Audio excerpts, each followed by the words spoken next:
It's Monday, so y'all know what time it is. It is the Counterculture Show, and me and Tanya are twinking it out in our counterculturalist tees. Well, sweatshirts. All right, see you in a minute.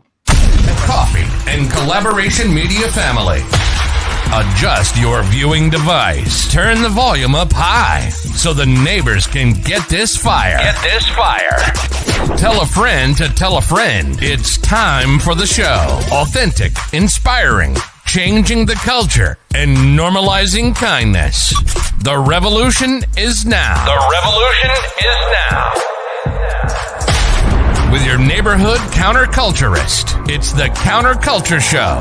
Please welcome. With your host, Al the Great.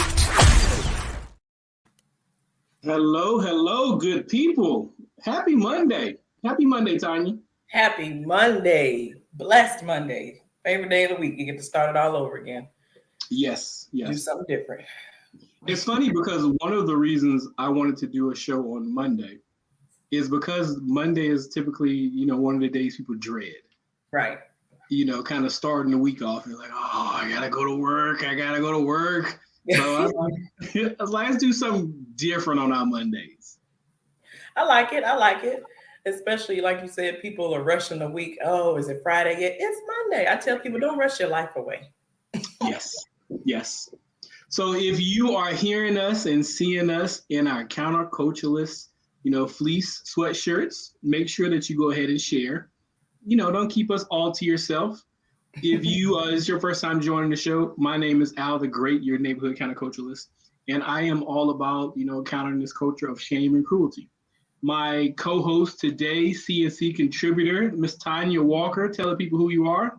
Hello, my name is Tanya Walker. Like he said, I am all about empowering the youth, especially underserved youth, just making sure they have the developmental skills that they need: personal, social, emotional, spiritual, all of the above. Glad to be here. And we like to say, Tanya, love the kids. I do. That's gonna be your tagline for your business.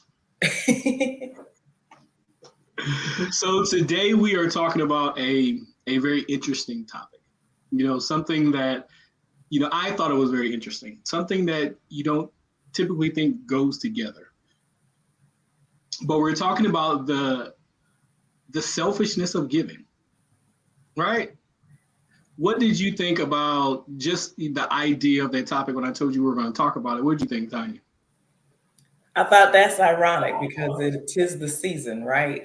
So, and I have a different perspective about the season. So I was anxious to do the show because I understand that I do see where giving is a selfish act. I was reading that it is the highest form of selfishness, but it is a good form of selfishness because you're doing it for others. But there's a fine line between, are you doing it because it makes you feel good? Or are you doing it because it is a good deed? So that's what we're going to here to hash it out about, right? Yes. Mm-hmm. So before we get into the topic, really kind of get down into the nitty gritty of it, I want to tell you guys a story. It's story time. Everybody get crisscross applesauce. It's story time. I couldn't even get crisscross applesauce if I tried. I can cross one leg. It is very sad. And I can't even blame it on age. It's always been like that. Oh, okay. I'm just not a flexible person. Well, we can stretch it out in 2023. Yes. So if you're not like me, get crisscross applesauce. So I was going to help somebody one day. Had someone who was very anxious, and they called me in a time of crisis. Just very anxious. So I go over there to help this person, and I get this idea, this light bulb goes off. And I'm going to give all the credit to the Holy Spirit, because I like to do that sometimes, because I believe it was the Holy Spirit. Amen. So Holy Spirit tells me, okay, won't you go and buy this person? Nope, I'm going to be correct. Holy Spirit tells me to go to the store. I think about going to the store and buying this person something. something that kind of occupy their brain, because they're just really just sitting at home and just not doing anything, just kind of being anxious. People, this is not someone who would, play a PlayStation. They needed a game that was going to be very simple. So my aspirations of going to the store was all to buy, like one of those Atari games or like something very simple. You know what I'm talking about? Oh yeah. I grew up in the Atari Nintendo world, so go ahead. Yeah, that was what my idea was. That's what I was going to do. Okay. So I go to several stores looking for this person a game. This particular game, something simple, something easy, because if I got them something too complicated, they were just going to be more anxious. Was not working out. It was not working out for me at all. Okay. And I found myself getting very frustrated. And I talk about this a lot. When we get emotional, we are emotional human beings, whether you are a man, woman, whatever it is, we are emotional beings. And once we get emotional, we start second guessing whether we heard the spirit or not. And that is exactly what I did. So I get to the last store. My last hope, this Target. I've been driving all around the city trying to go find this person a game. And while I'm trying to find this person a game, this person is also calling me multiple times, talking about how anxious they are. When am I going to be back? They were really going through a mental health crisis. Mm. So I go to Target. As I'm getting out of the car at Target, I see a gentleman playing a violin. Mm. Outside of Target. It's dark. This was maybe probably a year ago, because it was around this time, probably a year ago. Okay. This person outside of Target playing a violin and with a note. And I am a processor. So as I'm going into Target, I'm on the mission, but I'm also thinking, like, this person is skilled and talented. Why do they have to be outside of Target to make their rent money or whatever their goal was to be out there? Like, why aren't they playing in some orchestra or something? Like, just like thinking about the world that we live in, like this gift, why is this gift outside of Target? Well, it's definitely not going to be appreciated. So as I'm getting out of my car, again, the Holy Spirit talks to me, give that person $100. Okay. I was like, okay, I'll do that. I go into Target. I'm looking everywhere for this game, looking. And at this point, I'm frustrated. Like I said, I'm frustrated. I'm in my feelings. Person keeps calling me over and over again. And then I'm starting to question the Holy Spirit. I'm like, did you actually tell me that? That's what we do. Once we get emotional, we start second guessing everything. I'm like, did you actually tell me that? Because like you told me to come here to find this person a game, and I'm not finding this person a game. And I'm gonna tell you a point of reflection too. This is why I wanted to make sure to get what I was told. I wanted to be very specific. I wasn't told that I was going to actually find a game. I was told to go to the store, not that I was going to actually find a game.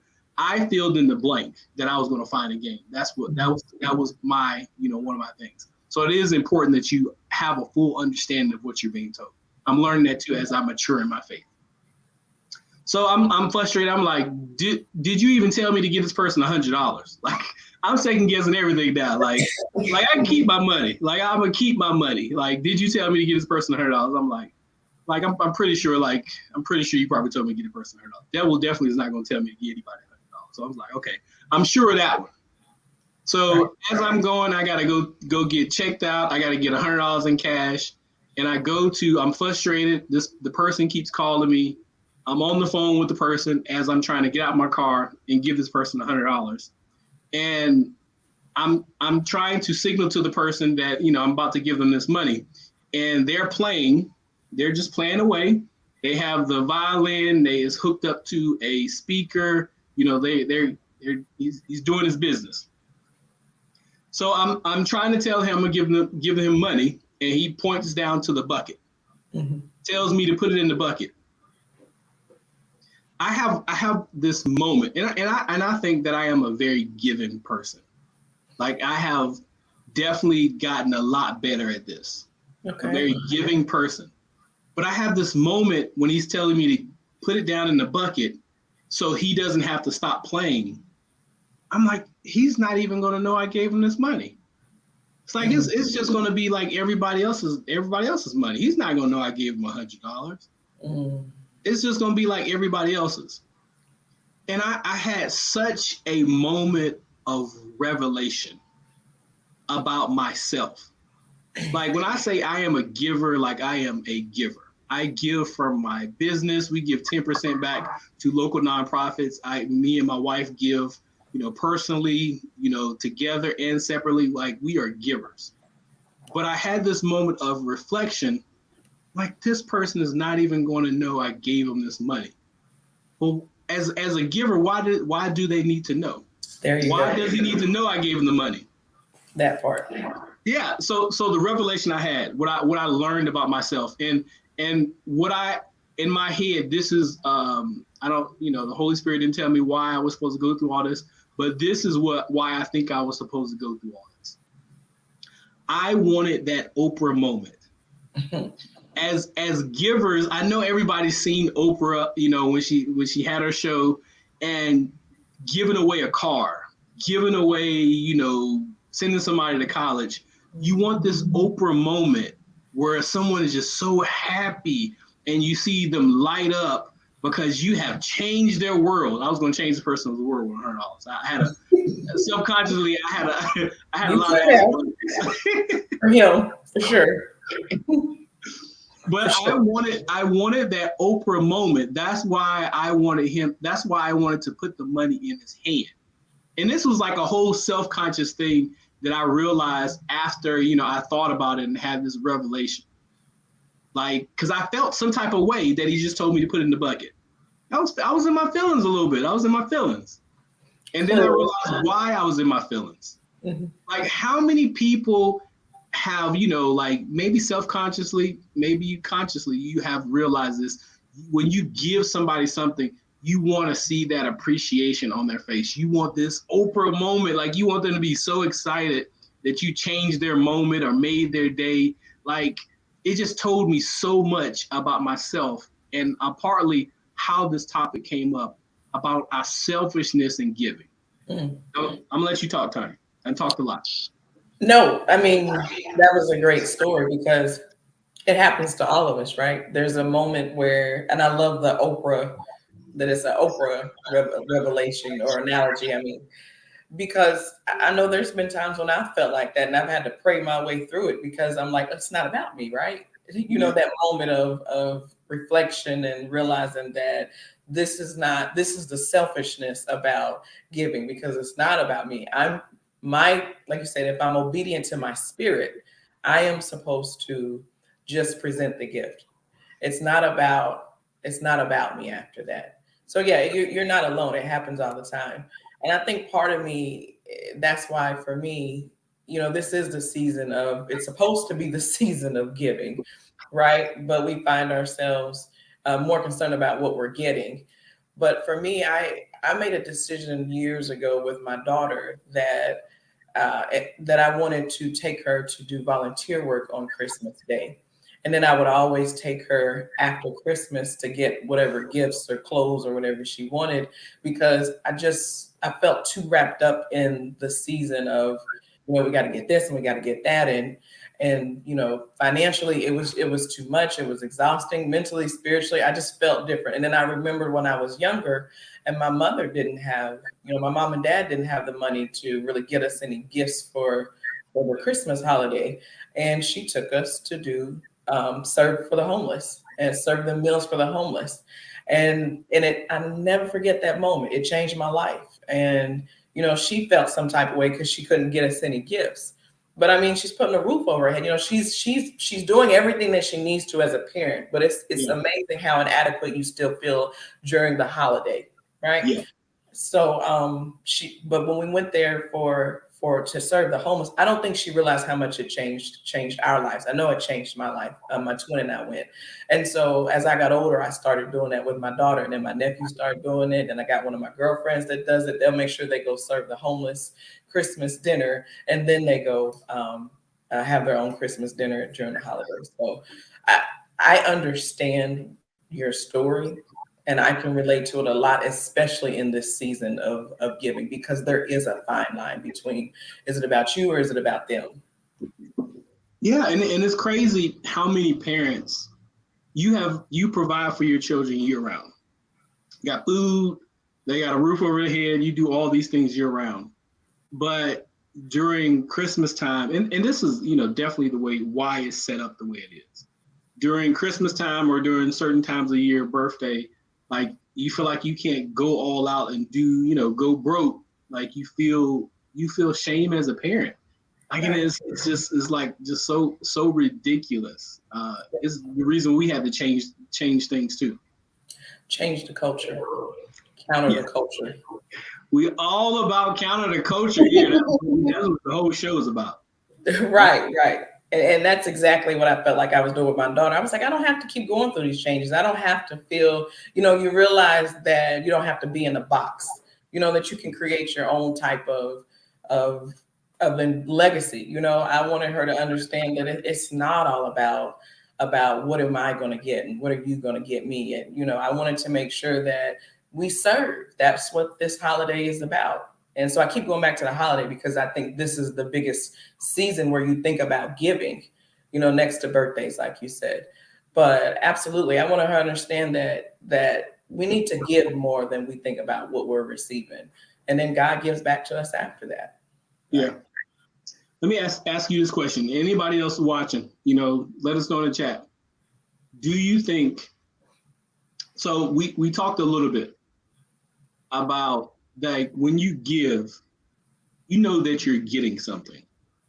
So, definitely during this social media age, people are doing it for, the picture moment, so they can take a picture of this person who's homeless in their most dire of circumstances and post it on the gram as they give this person some food or something. That was a whole trend for a little while. I'm glad it's gotten better. But I feel like when we give, we know that we're going to get something, even if it's just the high of actually giving. Like I think deep down in our spirit, like we know good things make us feel good. When you buy somebody a cup of coffee, like it makes you feel good. It's not just for that person. Do you think there is a such thing as people, like whether it's a self-conscious or conscious thing, giving just to give and not doing it, because they know they will have the high or they know it will make them feel good, whatever it is? You think there is a such thing of people just giving just to give? Giving because their spirit said so, and then they just go on with life kind of thing. They don't worry about the high that they feel. Is that what you're saying? I mean, like just because you know it's the right thing. You're not giving because because you're gonna feel good, because it's gonna make you feel good. Like I myself, I know I give. I do have a hidden agenda.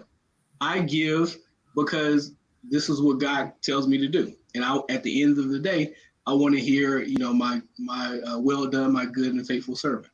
When it's my time, like I want to hear well done, my good and faithful servant. So even myself as a person who gives, I feel like even I have a hidden agenda. Whether that's something, it's not on this earth and somebody's not giving me some money back. Do you think people can actually give without receiving, knowing that they're not going to receive anything?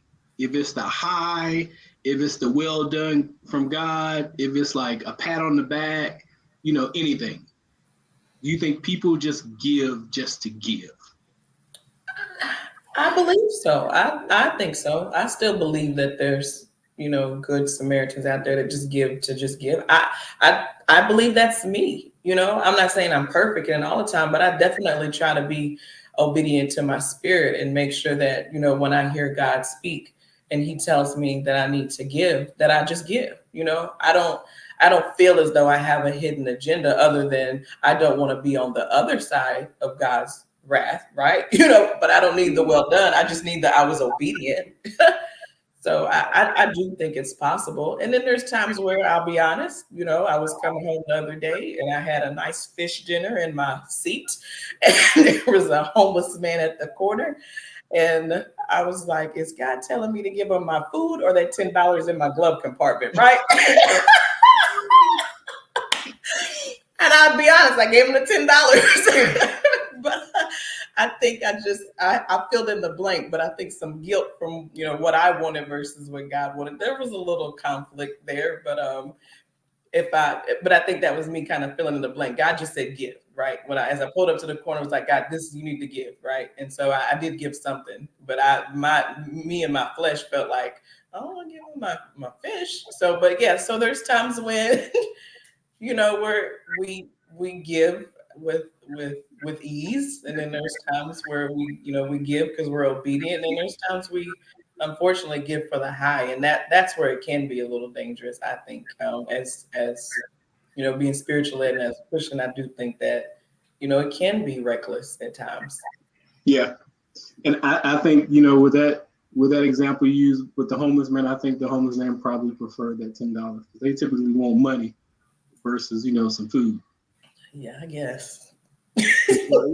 Look, he can buy whatever he want with it. Maybe he don't want no fish dinner. Maybe he want a beer and a candy bar. Like, thank you for helping my conscience.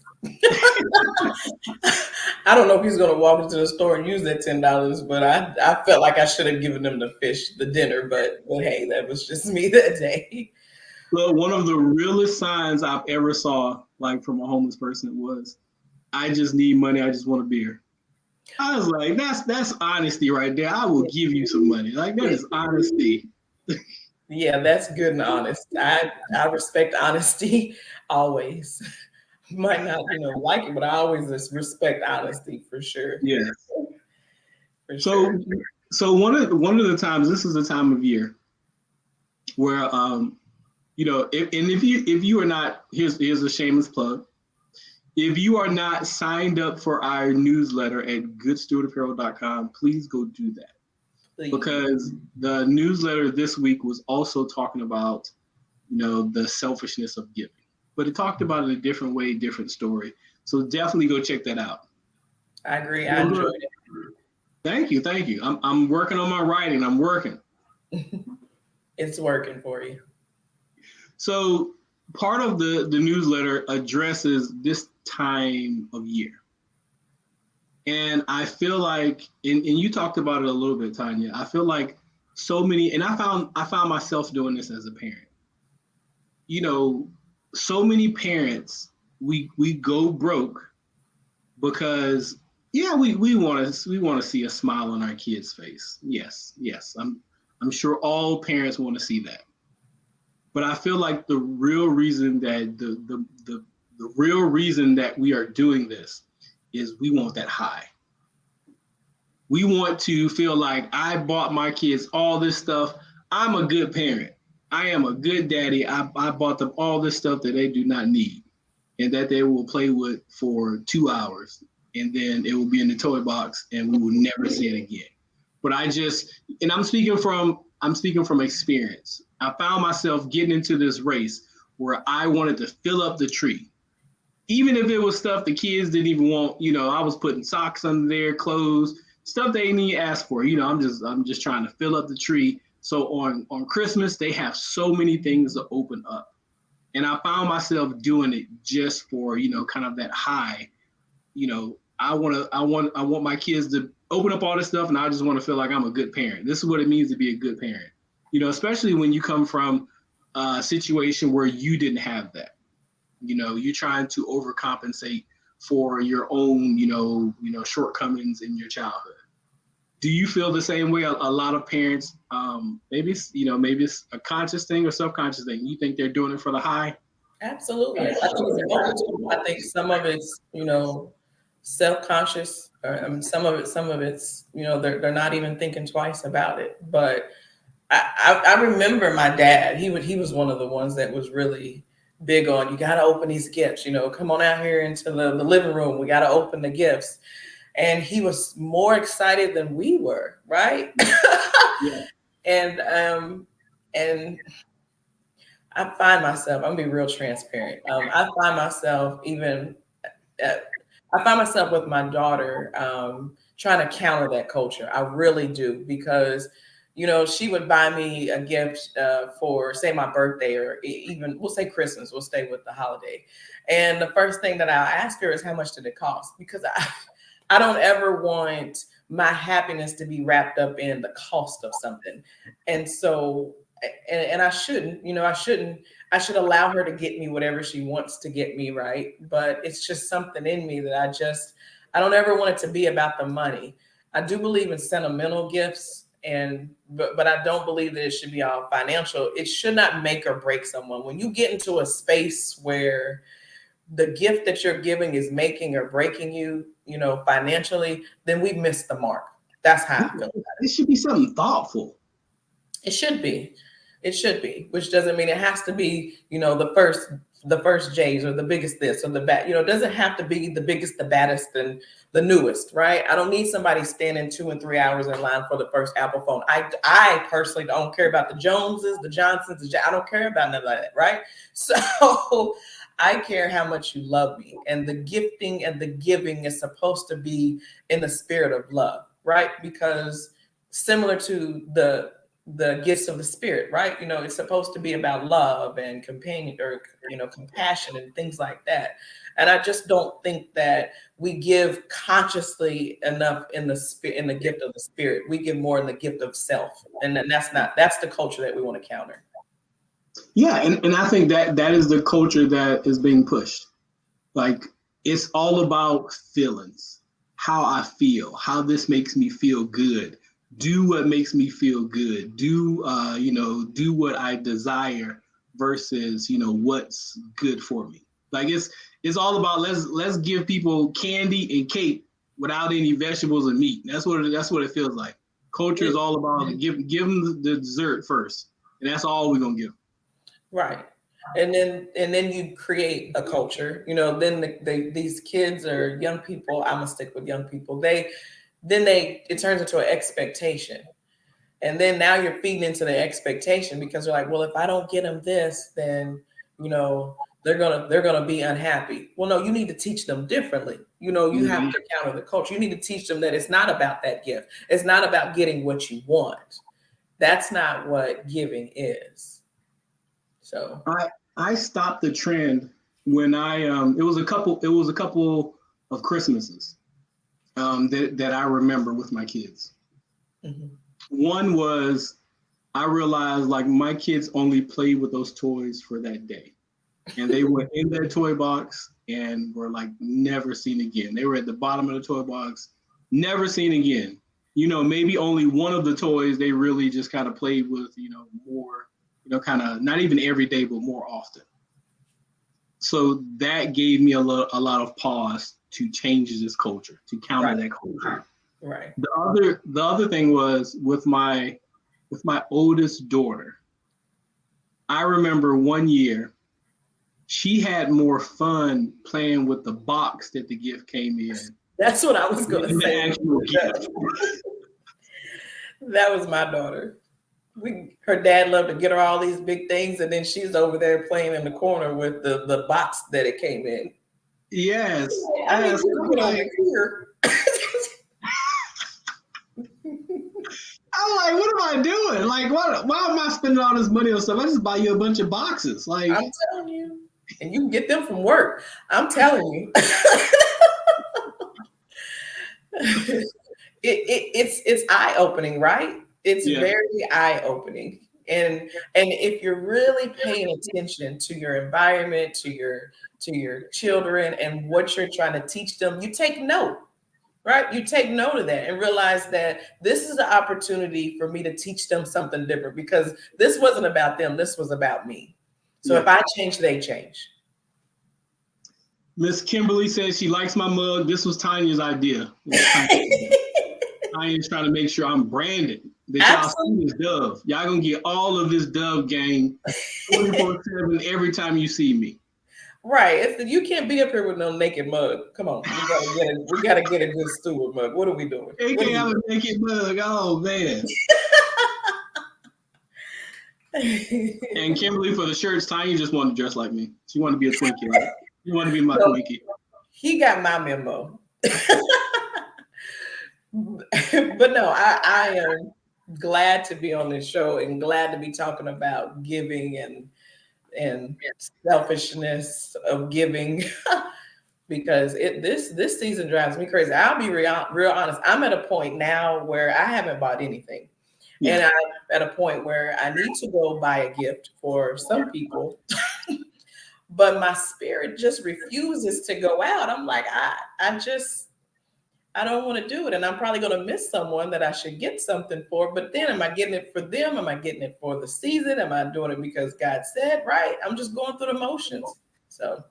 And that's one of the things I hate. Like I hate, you get into this wave of just giving gifts just because this is the cultural thing to do around this time. And you're getting people gifts that they probably don't even like, but you just trying to make sure to cross everybody down on your list. I'm to the point, right now, like the people who get gifts is like most of the kids. Like nieces, nephews, my kids, they get a gift. And we give our kids one gift, about one gift each.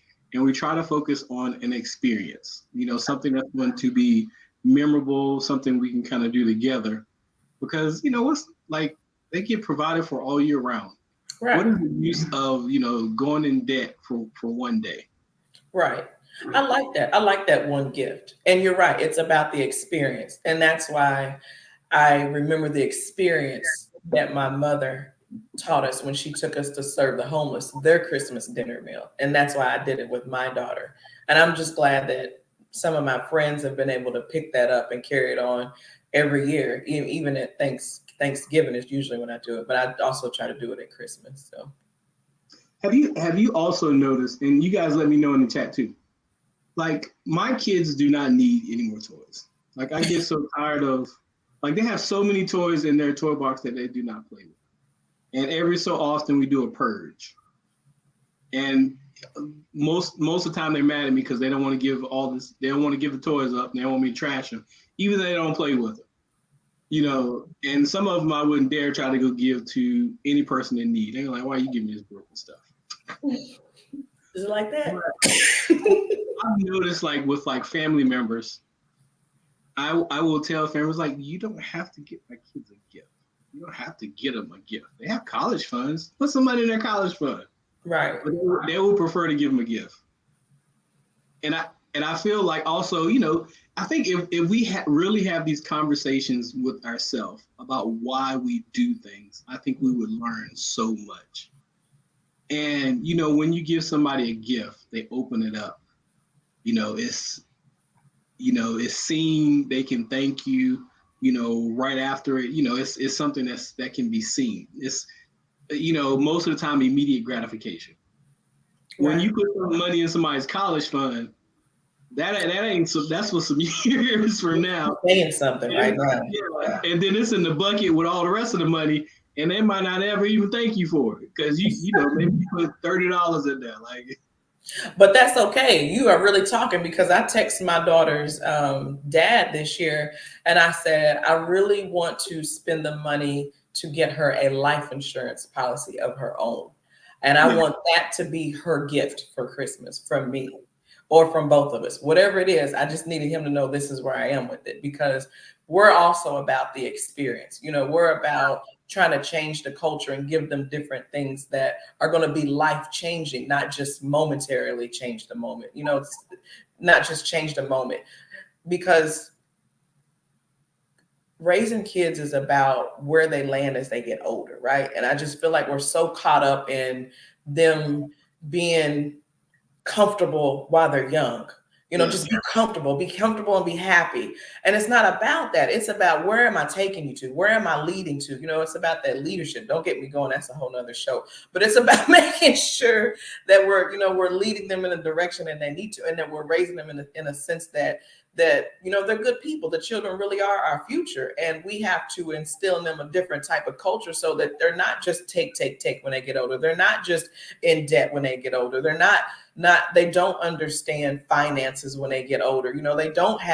They lack insurance. Like, it's not about all that. They need to have insurance policies. They need to have a financial understanding. They need to understand how to interact with people. They need to understand how to build relationships. They need to understand that they're their first relationship, their first personal relationship, their first business relationship.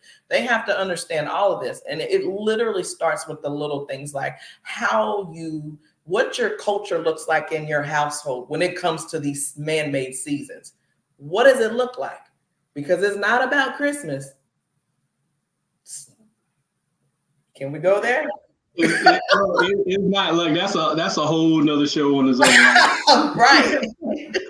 Like, just the whole spirit behind, why we actually celebrate Christmas. Like, it has become this whole thing just about companies, getting money. So that is a whole big thing. And I feel like a lot of people will not like to admit that, but it has become all about the money. It has, unfortunately. And that's why I love shows like this, where we can talk about how to counter the culture. We're making very clear what's going on in the world and how households are handling these things, but how important it is to change the culture and do different things, like, making sure my 23-year-old daughter has her own life insurance policy. I have one on her. I got a couple. Maybe I shouldn't have said that on air, but at any rate. Life insurance is definitely reach out to Kimberly Winborn. Life insurance is important for if someone dies, but it's also a way of building wealth while you're alive. Absolutely. Like, we just think about it in one way. Yes, that's where I was getting ready to go. It is so important. So definitely, I think that's a big thing. And that's exactly where I was going to go with that. So it'll help her build wealth. You're right. People think that it's just after, for death and dying, but it's not.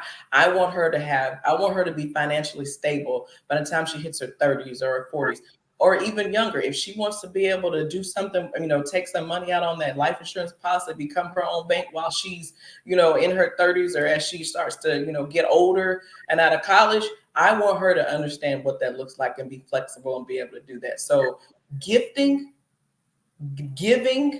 we have to be real conscious of why we're doing it. Is it spirit-led, and is it an experience, or is it just for the high? Like you said, is it just to give? So I agree with all of that. Go ahead, Al.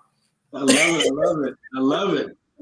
And as we wrap up, that is what this whole show is about. That is the culture that we're countering with this conversation.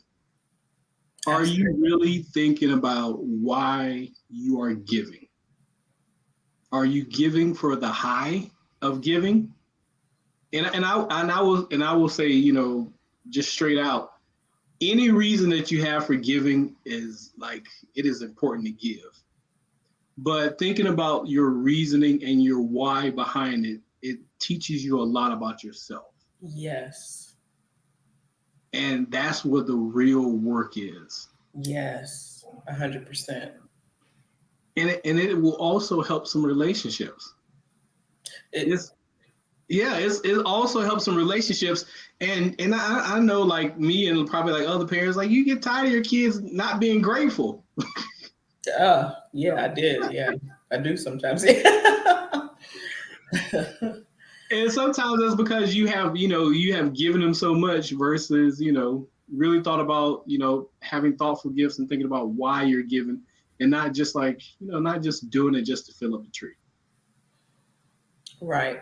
That why is so important, and that work is so important, especially in relationships. That's a big one. I'm glad that you mentioned that, because I'm sure, even when I was younger, people, I'm sure everyone's found themselves in a relationship at one point before they matured to a certain level where they were given a gift. And if they were on the giving end, they weren't they were so excited about the gift. And then when the person didn't like it, you know, they felt some type of way and they felt angry. It's made or break some relationships, you know, because the person on the receiving side, well, they don't listen to me, or, you know, wait, what are we doing?